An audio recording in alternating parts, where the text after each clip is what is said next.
Plastic. It's one of our greatest inventions, yet one of our greatest corner cutters. An innovation as a tool of mass production, and equally so, a key contributor to environmental destruction. A material synonymous with temporary creation, yet resilient and immune to any degradation. It's lightweight, easily molded, and it's as sturdy as it needs to be. It's really no wonder why plastic has found a nice stable home in motorcycles. Metal is nice and all, it's restorable, it's strong, it's reliable, and it definitely speaks to building something with longevity in mind. But let's be real, it requires way too much skill to form, it costs way more, and above all, it's just freaking heavy. Modern motorcycles use different forms of plastic, ranging from ABS, which is short for something, to fiberglass, up to carbon fiber polymer, all to create the masterpieces that clothe the lightweight, race-bred, take no prisoner machines that you find on the road today. The sculpted, wind tunnel designed, fine-tuned curves and corners of modern motorcycles are what comes to mind when most people think of a motorcycle. These bikes slice through the air like missiles, and even when they're parked nose down on the rear stand, they still look like they're going fast. Clip-ons keep your arms super low, which makes your upper body follow suit. Keeping your method of control as low as possible improves handling. High rear set footrests let you lean into corners like limbo. The shape of the bodywork of a sport-oriented motorcycle is designed to funnel the soft, gas-filled meat bag, that's you, on top of it into a form that fits the machine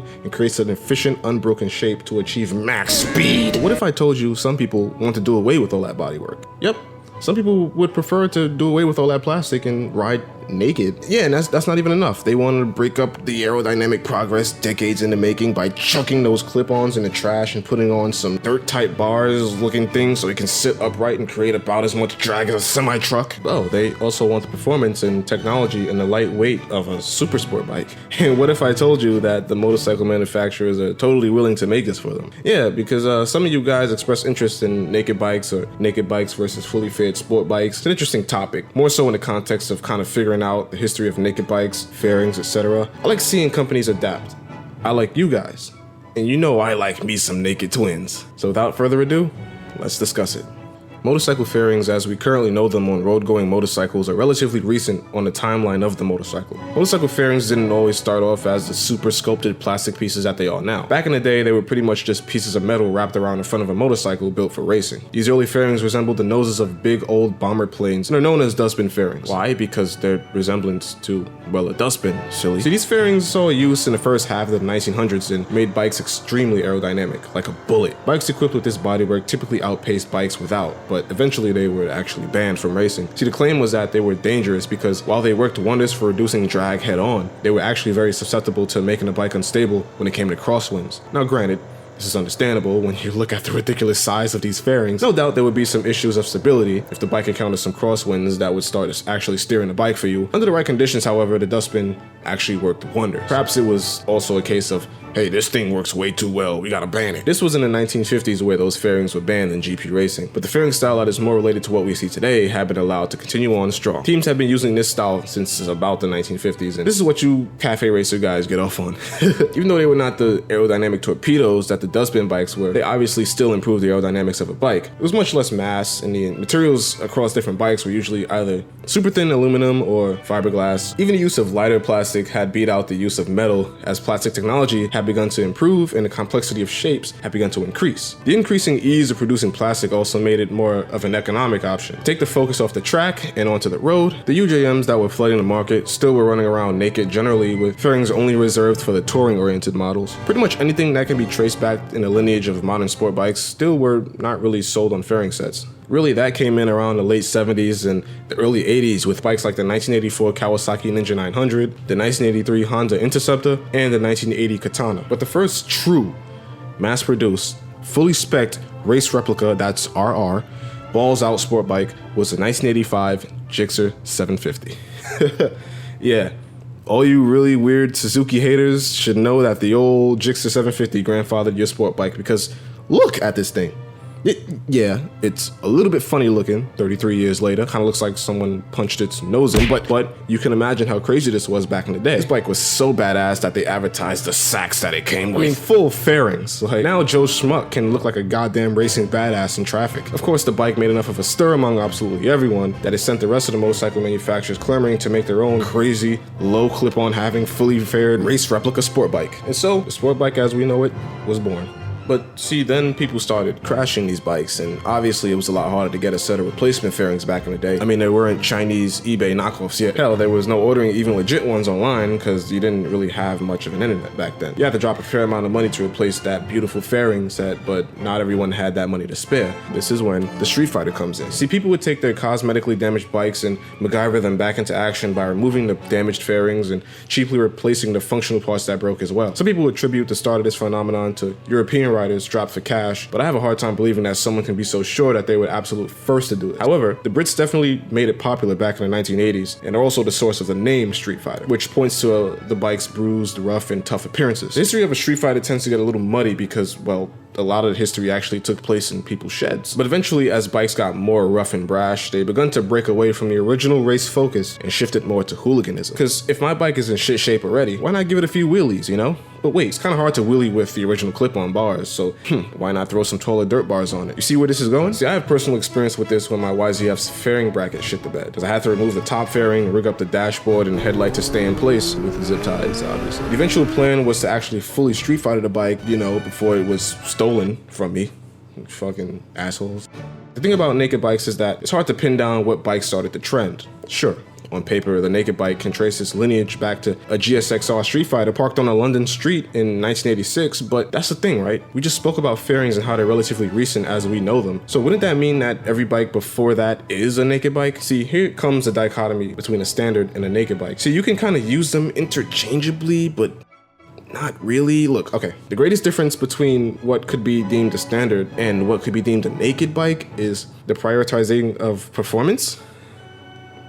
Like, no, that doesn't really work, does it? Because the thing is, all right, let's think about what isn't a naked bike. We won't count the UJM bikes that came out from the 70s to the early 80s, and the fully fairing bikes don't count even more, obviously. And the standard, boring, slow ones don't either. So with something like a CB900F count, what about the VF750S? Some people even jack the CB750 as a naked bike. I don't know why. It doesn't make sense because that was the UJM motorcycle that started the UJM trend. Remember when I mentioned the Honda Hawk in the previous video? Shit, man, that looks, look, it looks like a naked bike, right? Looks naked as fuck. Pretty good performance, sporty styling, round headlight, high bars. But moving on from that, the great old school bikes from the early 90s up to the early 2000s that everyone deems to be naked bikes include the Ducati Monster, which dropped in 1993, Kawasaki ZRX, which dropped in 97, the original Speed Triple, Honda Hornet, Z1000, FC1, etc. You all know the bikes. Recently, I did a video that more or less describes the problems with sport bikes, and a lot of those problems actually stem from ergonomics that are extremely track focused. Some people may treat the road like a track and decide to get their knee down on a blind corner during deer season, but most of us aren't trying to improve lap times or take corners as fast as possible. Some of us are just trying to get to work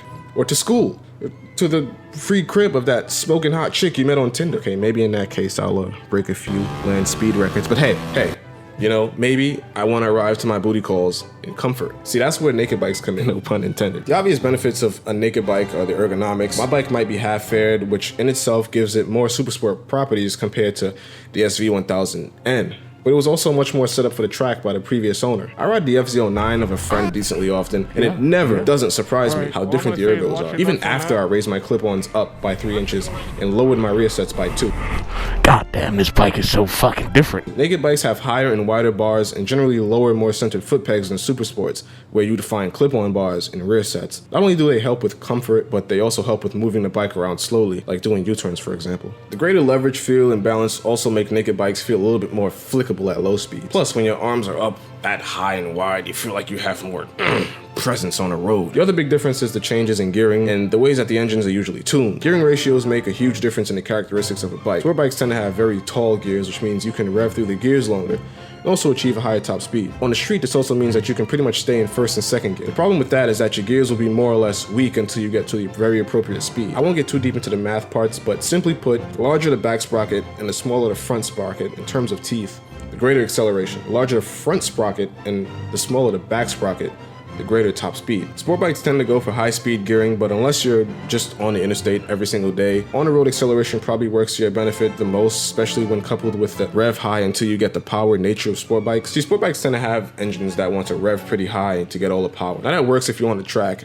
and you're banging it off the rev limiter every 2 seconds anyway, but that doesn't really work on the road as well. Basically on a track, if you're ever below 8 grand on a high revving bike, odds are you're doing something wrong. Of course, sport bikes tend to make tons more power than naked bikes on average with this kind of setup, but the thing is, you have to work pretty hard to get there and stay there. But once you find that spot, oh boy, she'll start wailing. But some of us don't want to work for it. We want it given to us. And on the road, that's really the route that makes sense. So engines are tuned down to increase mid-range power, which usually drops the red line, but would give much more usable power within the rev range. As far as gearing goes, naked bikes tend to actually step up the rear sprocket size and drop the front sprocket size for more lively and snappy performance. For example, the FZ09 has 1645. That's very aggressive gearing, which on top of a damn torquey engine gives the FZ09 that super must wheelie character. My SV is a real basket case because it's more or less naked or half naked, but it has the gearing of 1740. Granted, it works because a 1000cc sport-tuned V-twin engine makes a shitload of torque, but it gets evened out by the gearing and it makes it more practical as opposed to the wild ride that it could be. On that note, I actually bought a 44 tooth sprocket to put on and to start out with, and then I'll decide to drop the front or not, but that's another time. Anyway, it wasn't before long that the manufacturers realized that a lot of people actually want performance of a sporty bike with the standard riding position. A lot of people actually like the idea of the wind blowing past their helmets, and it's why we've started to see a resurgence in naked bikes like this, like the FZ09. A lot of people actually want these things. Obviously, the naked bike is nothing new. However, more than ever, you have a goddamn smorgasbord. Smorgage? Smorgasbord? A smorgasbord. So that's how you pronounce that. A smorgasbord of different things to choose from. At this point, you could pretty much get whatever engine format you want because the amount of variety found in this market. The FZ07 and 09, Z1000, the GSX-S, Street Triple, Monsters. Pretty much every major brand makes a range of solid bikes, and many actually have what people call hyper nakeds, which refers to me whenever I'm balls deep in a bitch and that thought juice starts to kick in.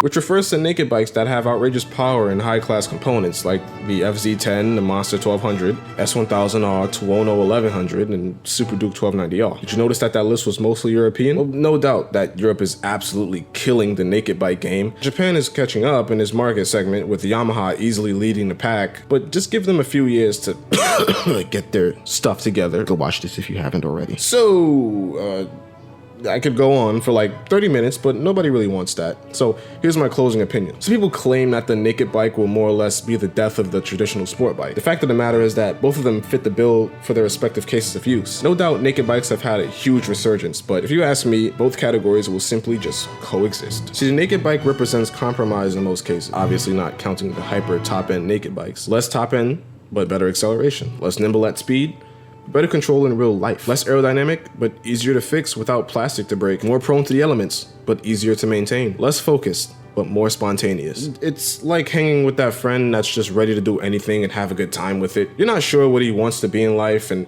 neither is he, but that's fine. Right now, he's the absolute animal man on a night out, but in the following morning, just like that, you know, he'll be calm, planted, and he won't go through as much rubber as last night. For some reason, he's in the middle of the dance floor and his clothes are off. He's holding a Corona and he's saying, bro, get on my back, ride me around. Yo, bro, get on my back, ride me around. And you know what? You absolutely will, because that's the hooligan within you that a naked bike speaks to.